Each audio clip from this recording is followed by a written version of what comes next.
सध्या आपल्याकडे कोविड लसीकरणासाठी कोविशिल्ड आणि कोवॅक्सिन या दोन प्रकारच्या लसी उपलब्ध आहेत शासकीय संस्थांमध्ये। त्याबरोबरच आता जे नवीन गाईडलाईन्स आहेत त्याच्यानुसार नाशिक आणि जळगाव जिल्ह्यामध्ये एक नवीन जी निडल फ्री इंजेक्शन म्हणजे असं नवीन वॅक्सिन येत आहे। झायको डी नावाचं वॅक्सिन आहे। या वॅक्सिनचे 3 डोसेस असणार आहेत। 0 पहिला डोस, त्यानंतर 28 दिवसानंतर दुसरा डोस आणि 56 दिवसानंतर तिसरा डोस। तर हे जे वॅक्सिन आहे निडल फ्री असल्यामुळे ज्याला प्रिकची निडलची टोचण्याची भीती वाटते त्यांच्यासाठी ॲक्सेप्टन्स वाढवण्यासाठी नक्कीच याची मदत होईल।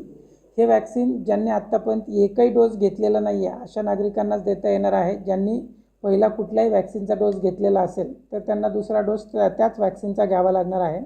आत्तापर्यंत ज्यांचा एकही डोस ज्यांचा वॅक्सिनचा झालेला नाही त्यांच्यासाठी हे वॅक्सिन असणार आहे। नाशिक शहरामध्ये आत्तापर्यंत 13,63,000 पैकी 11,87,000 नागरिकांचे म्हणजे 87% नागरिकांचा पहिला डोस झालेला आहे। त्याचबरोबर 55% नागरिकांचा दुसरा डोस झालेला आहे। लस कधीपर्यंत येईल? याचे आता सध्या प्रशिक्षण चालू आहे। शासनाकडून आपल्याला मार्गदर्शक सूचना जशा प्राप्त होत आहेत त्याच्याप्रमाणे ती लस उपलब्ध झाल्यानंतर आपल्याकडे सुरू केली जाईल। नाशिक जिल्ह्यामध्ये ट्रेनिंग आज आणि उद्या आपल्याकडे ट्रेनिंग चालू आहे।